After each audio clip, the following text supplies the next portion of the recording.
Hello everybody. Welcome back to the second episode of Inquisitive I Am. Thank you guys for joining us today. We have another special guest joining us today, Dr. Cunningham. We're going to talk about HBCU love. We're going to also talk about mentorship. And we're going to also talk about how to grab a copy of that book. I got to bring it to you. Of course. Bam!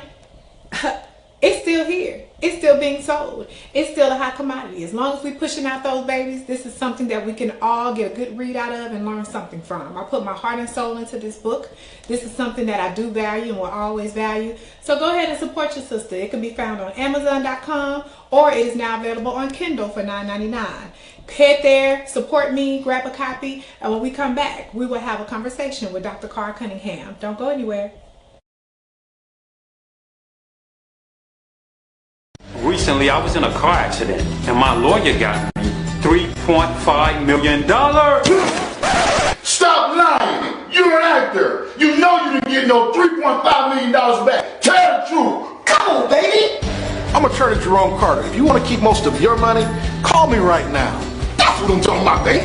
Whoa!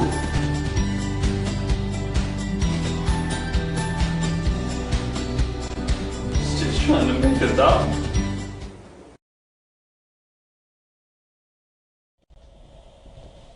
Welcome back, welcome back. We have a special guest joining us today, Dr. Cunningham. How's it going, Doc? Hey, how's it going? AKA Dr. Set It Off. There it is, there it is. Thank you for joining us today. Absolutely. This is something I've been wanting to do for a while now, and I have the privilege of actually bringing you here. Thank you. So thank you for joining us. We have some things to talk about. Right. People need to know what Dr. Cunningham has to say. We need to know what his opinion is. We need to know what he can tell us to educate us. Because some of us need that, a lot of us want that, and that's why I had to have you on the show today. Thank you, Nicole. Thank you. So we're going to go ahead and get popping. First thing I want to talk about, of course, is that book. Yes. Where did it come from? We are finally getting your words put in black and white, something that we've been wanting and needing for a long time. Right. Tell us about the book. Absolutely. So I wrote a book called A Cut Above, Results of Positive Male Mentoring, and I was hesitant to write the book, I have to say, because it's about the young men who I've mentored in the Mobile Capital League. So I wanted to make sure I had approval for them to tell their stories as well in the book. So the young men that I selected to write about in the book, and who also submitted their pieces, you know, they're very open about the experiences that they've had in Mobile, in their local high schools, and also their colleges. So I'm proud to see these young men. A lot of them come from poverty in Mobile to middle class now. And so their colleges, their HBCU experiences have really helped them grow to be great family men. Awesome. Tell us where we can grab this book. You can get the book at my website at www.drsetitoff.com and also on Amazon as well. And I always have a book in my trunk, so you can get one. That's right. You know, who is that? Master P. He made his millions selling them off the back seat of his truck, right? Yeah. Right. So, you know, I'm glad that there's something that people can get, because I need to get a copy too. Absolutely. I know I don't have any male, but I do mentor men or young boys, so it's something that I do want to get from you as well. Right. So we're going to lead on to the next thing. Let's talk about these HBCUs, man. Let's talk about HBCUs. The reason why this is important to me is because, of course, I attended University of South Alabama. I don't know how many people knew that. I actually got my undergrad from the University of South Alabama. But I attended Alabama A&M University, Bulldogs, for 2.5 of those years. And that's where my heart and soul is. That's where it always will be. I thank University of South Alabama for my degree. I love them the same, but my heart and soul is with Alabama A&M. That's for my daughter just recently graduated from your Jackson State University. Yes, and she's prepping for the MCAT, and we're going to whisk her off to med school, hopefully. So let's talk about HBCUs, because that's something I wanted to instill in all the students that I do mentor. Let them know the importance. That's all we've ever done is HBCU college tours. But I'm just not doing anything else. Talk to us about HBCUs and why our children should attend HBCUs. Absolutely. So HBCUs were founded primarily to educate African American people, students, children. And so it came out of the evolution after the enslavement process of African Americans. We yearned for an education. We wanted to be educated because it was against the law to educate the enslaved Africans. And so we wanted that process to begin as early as possible. So the federal government developed the Morrill Act of 1862, excuse me. And so from that, the federal government gave land for states to form HBCUs. Now in the South, because the South was still practicing segregation, another Morrill Act had to be developed called Morrill Act of 1890. So the federal government came in and said, if you don't form HBCUs or colleges for the freed Africans, that you won't get federal funds. And so then the states in the South began developing HBCUs across the country. And so what you find is that you had Alcorn State University, the Alabama A&M, Southern University. So those universities are called Morrill 1890 colleges. Wow, I had no idea. Yes.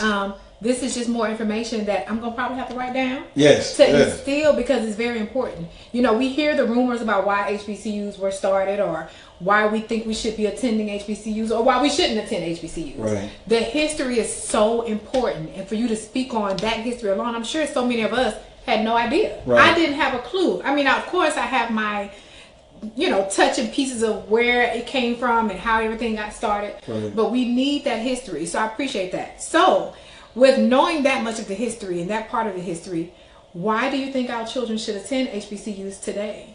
Well, and I can speak from my family experience. Absolutely. My mom and dad are both graduates of HBCUs. My dad's a graduate of Jackson State. My mother's a graduate of Prairie View A&M. And they decided to send their children to HBCUs. And there was no discussion about going anywhere else. Yes. But I think the primary focus of, particularly my mother, was that she had young men, and she wanted those the boys in her family to make sure they had self-identity. And that self-identity piece was kept together. She put her heart and soul in making sure we had good self-esteem. She did not want that to be torn away going through the higher education process. So that's why HBCUs were pushed for us to attend, and I can say she's happy with the results. Oh, a lot of us are very happy with the results. She's happy with the results. Yes, yeah. Those who know Dr. Cunningham have nothing bad to say. In fact, they want to follow in your footsteps. Right. And it's great that you attended an HBCU for that to even happen, because you could have gone anywhere. Yes. And you have these young black boys growing up saying, I want to be like Dr. Cunningham. Where did he go to school? And you could have been anywhere. Anywhere. So for you to be able to say, I went to an HBCU, that's right. A lot of our young men are now saying, well, I want to go to HBCU too. Right. So funny thing, Nicole, not to cut you off, yes, but I met one of my mom's friends who's a white female. Okay. And she stopped me yesterday and said, let me talk to you. I said, okay. She's like, I'll never forget what your mother told me when she was talking about sending you to college. I said, well, what did she say? I asked her, like, well, why isn't he going to Alabama? Right. And my mom said, because I want his last 4 years to be with his people. Oh. Because it's the last 4 years he got. Yes. And she told me, like, your mom told me that, and I'll never forget. And she said, I understand now. Yeah, unapologetically. Unapologetically. Oh my That's why I said gosh. You know, hey, hey. mama. Just, it is what it is in those instances. And she said what she said. She said what she said. And if you know my mama, she gonna say what she said. Yeah, she gonna say what she said. And I love that. I love that. And I mean, I can say I'm just like mama. Yeah. Because mine can't even think to go anywhere else. There's no need to opening up any mail. And I am biased in my reasoning as to why. It's no prejudice against it. But as your mom spoke on it, she wanted to be around people that look like her. Yeah. I want my children to be able to learn and be around people that look like her as well. Both of my girls. And I think it's a different experience. I think you learn who you are in those environments. You won't get lost in those environments. Right. So it's something that I just feel like my experiences, they may have a totally different experience. Right. But it's something that I do feel like they need to experience it. Once they get there, if they don't like it, then hey, they tried. Right. But they do need to experience it. So I'm like mom in that instance. And well, for me, it was the mentorship that I was able to be exposed to at an early age. Yes, my band director, Mr. Elbert Duplessis, my assistant band director, and so forth, they were very crucial. That first night I was dropped off at Jackson State, just to see these African American, well-educated men, welcome you to campus. Yes. So, growing up in Mobile, I was exposed to educated black men, but still to be able to transition and see those same African American men on a higher level. Yes, on a regular basis. On a regular basis. Yes. That impacted, like, I want to be like Mr. Duplessis. I want to be like, my band director. So that was very important. And so we took from their energy, we took from their knowledge, and they schooled us every night.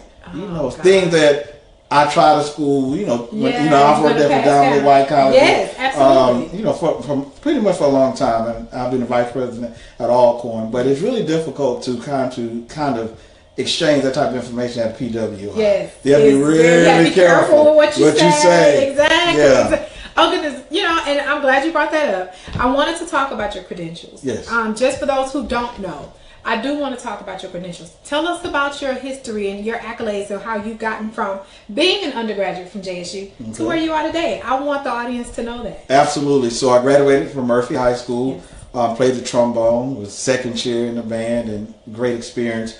I always wanted to go to Jackson State because I always wanted to be in the sonic boom of the South. Wonderful band. Very competitive, and I was nervous as heck, but I auditioned for the band and made it. And from that piece, enjoyed 4 years at Jackson State. I majored in city and urban planning. Urban studies was my major, and so I always was interested in people, places, and things. Oh, so interesting. Geography was where I got my master's from Southern Miss. Taught and worked at Southern Miss, and then taught at South Alabama for 13 years, and then vice president of Alcorn State for a year, and then now I'm at Coastal Alabama Community College. So I've had the PWI, HBCU, and that community college experience as well. You've been able to adapt, and I call us chameleons. Yes. We're able to adapt in all environments. Correct. And speaking on that, we're going to go back to the HBCU concept. I hear parents say all the time, well, they need to attend a PWI because they need to learn how to work and migrate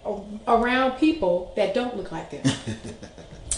I can laugh at that. Yes, exactly. My reaction to that is, we work and live amongst others every day. Right. It's something that you learn when you are here, and you don't have to be educated in that environment to say, well, this is going to teach me how to work amongst people who don't look like me. Correct. So that's a stereotype that I've heard on several occasions. Have you heard what wild, crazy stories have you heard parents tell you? I've heard parents say, your degree is not worth anything going to HBCU. And I think to myself, I've never starved, and my mom and dad both have degrees so let's debunk that. Talk to us about that. So my cousins graduated from Prairie View. They're engineers. They made tons of money in the oil industry. My friends are all graduates of Jackson State. They're actresses. Cortez Bryant, who's the manager of Young Money and so forth, played in the band at Jackson State. So all these people are movers and shakers within the country and in the world, and they all graduated from HBCU. So I never saw an HBCU degree as something that was negative or less than. And so I think that's important for parents to understand. Like, there's no such thing. Right. You have to put behind yourself the force of the person you're going to be, and you have to apply the knowledge that you're learning. Yes. Oh, goodness. That's so important because of some of the experience that I've had or have heard from or heard of. I don't understand where the stereotype is coming from. Right. I don't know if it's being pushed on us. I'm assuming it's from us. We're pushing this stereotype on ourselves. I don't think we know.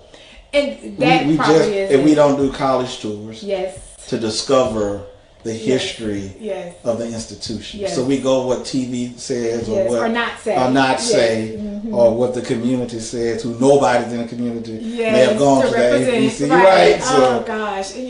Wow. You're touching bases on things that I just really hadn't brought forth or thought about much of.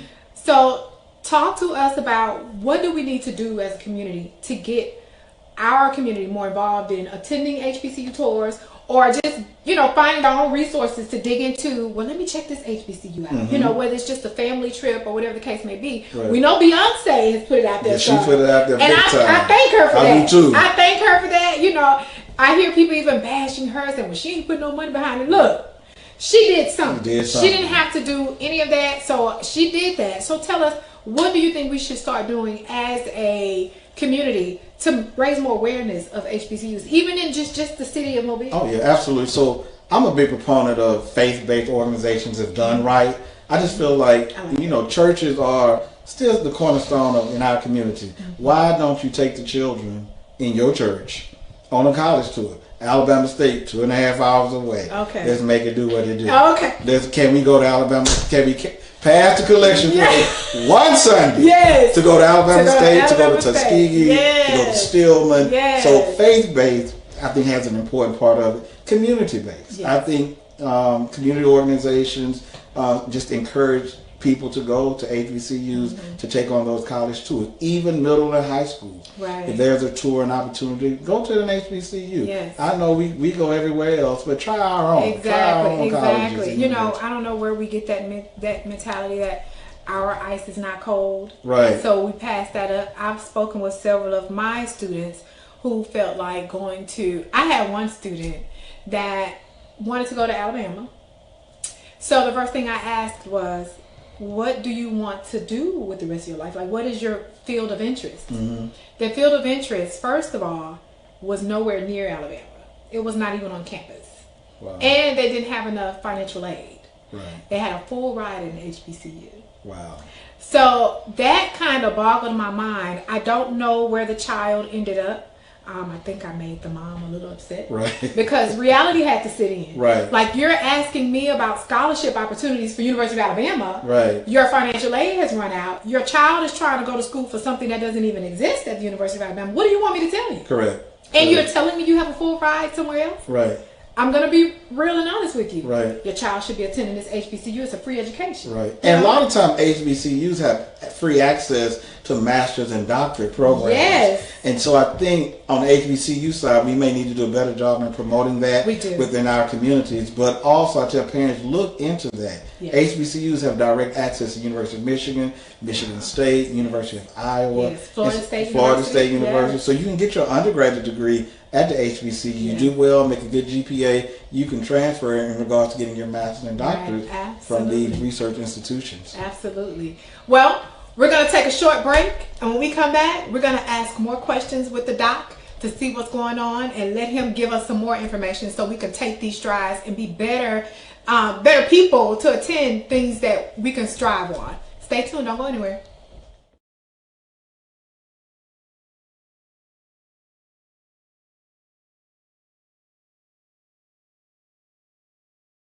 Got a court case? Call Jerome Carter.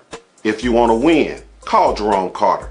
Every time I went to court with Jerome, I won. If you want to win, call Jerome right now.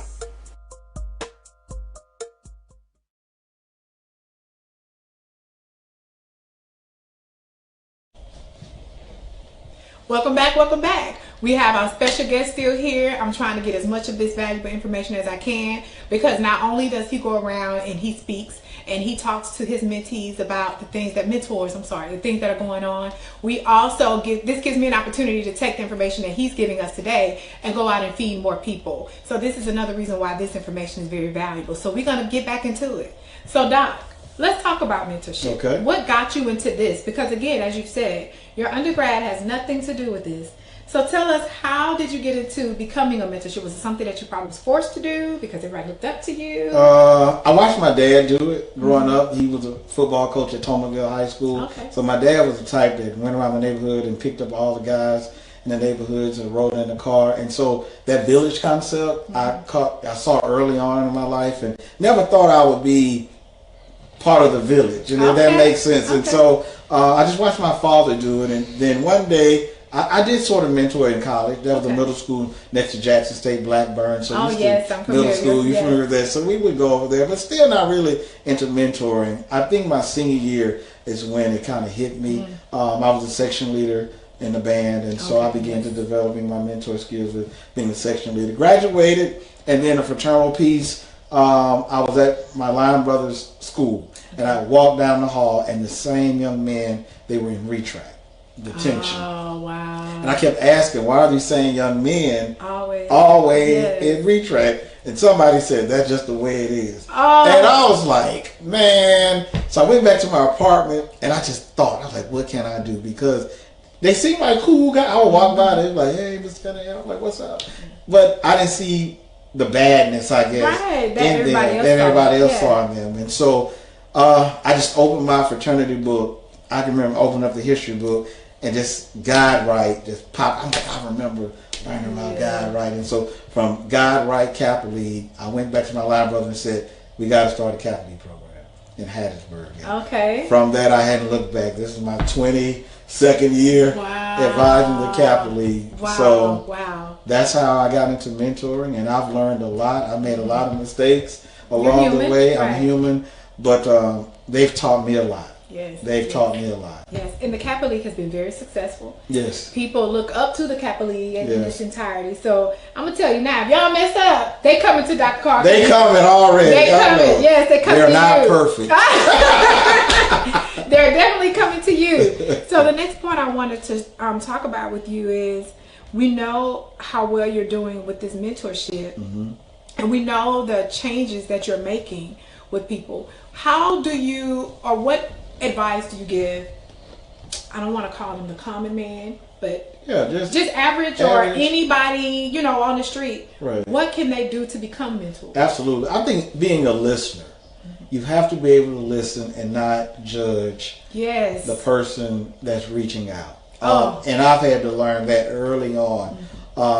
You really have to listen, take it all in, and make a decision if you can help this young person or adult or not, and be open and honest, like, I really can't do it, or I really want to take you on. And then also set parameters with the mentee and say, hey, these are my expectations. This is who I am. I'm just letting you know up front. And so it's a dialogue, it's an open dialogue, but anybody can be a mentor. I think we put labels on that.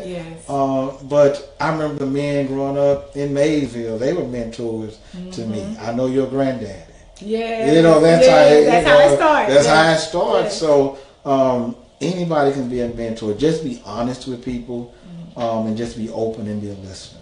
Oh, that's awesome. So let's talk about, how did you get the name Dr. Set It Off? I know how you got it. Let's let everybody else know. How did you get the name Dr. Set It Off? Well, actually a friend of mine named Mara Hall, she's an actress. And so Twitter, I first got on Twitter. I said, I need a Twitter handle. And she said, I know, Dr. Set It Off. I was like, why? She's like, because you've been setting it off since Jackson State University. And I'm going to go into the details for Doc. Doc is, I don't want to say cutthroat because that sounds bad, but he is real. He is real with the students. He doesn't sugarcoat, but he's not harsh. He is somebody that you want your children to be around. And a lot of times the parents don't want to tell their children the truth. Send them on over to Dr. Carr Cunningham, because he's going to tell them the truth, but he's going to tell them the truth in a way to where they can understand it, they can comprehend it, and it's going to be like, ooh, that door needs to be open or that door needs to be closed, and they get it. And that's why, in my mind, when you hear Dr. Set It Off having a conversation, if you've never heard him speak, if you ever get a chance to hear him speak, you will understand completely why they call him Dr. Set It Off. I love it. I love it. We're going to take a quick break. When we come back, we're going to finalize everything and ask a few more questions of Dr. Carr Cunningham, a.k.a. Dr. Set It Off. We'll be right back.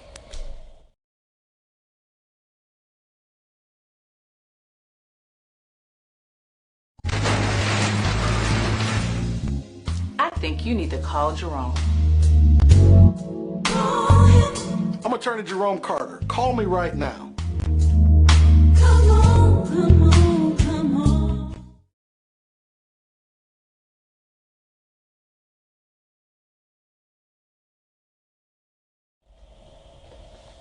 And we are back. We're going to ask some final questions of Dr. Carr Cunningham.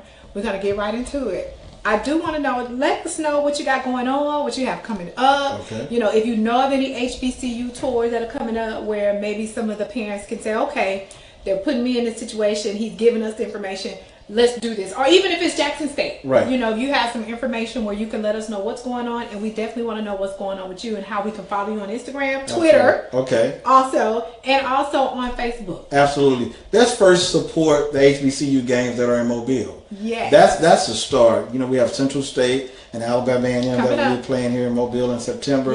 Let's start with that. Jackson State plays in Mobile, plays the University of South Alabama in September as well. So there'll be 2 HBCU games right in your backyard. So how dare you not go out and support and see and touch and feel the HBCU experience. And so start there, and then from there, call the universities, and their high school days are coming up in this month, during not this month, but during football season. So go ahead and arrange college tours to these HBCUs.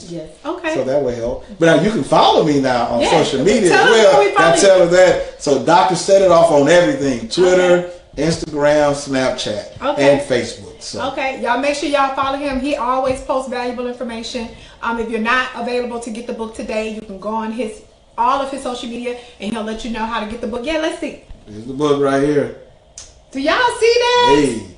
So y'all make sure y'all find him on social media. Y'all inbox him. Do what you need to do. He will make sure he get what he need from you, so you guys can get the book and you guys can get in touch and connect. And this is where it at. This is where it's at. I can't even talk. This is where it's at. This is not even at. That's my other preposition. This is it right here. This is it right here. Right here. So grab a copy of the book. I also want to thank you again for coming on the show. I have you in my back pocket. I have you on speed dial. You do. So if I need anything from you, you've also been a mentor to my children, believe it or not. Yes. They both look up to you. I still look up to you. Oh, I will always look up to you. You are a wonderful and awesome man, and I want to thank you for everything you're doing in the community. Thank you. People are watching. Yes. People are watching hard. Yes. And just keep on doing what you're doing. If it's anything that society or Mobile itself can help you with, reach out so we can make sure we continue to support everything that you do. Absolutely. Lastly, can I say something? Absolutely. Shout out to the brothers Cap outside, yo. That look, we cannot close out without him giving a shout out to the Kappa outside. That's right. So we've done that, and I'm not in a sorority, so I can't do that. Me fight me. Nicole. That's it. Me fight me. I don't know what sign it will be or what, but me fight me. I'm representing all day, every day.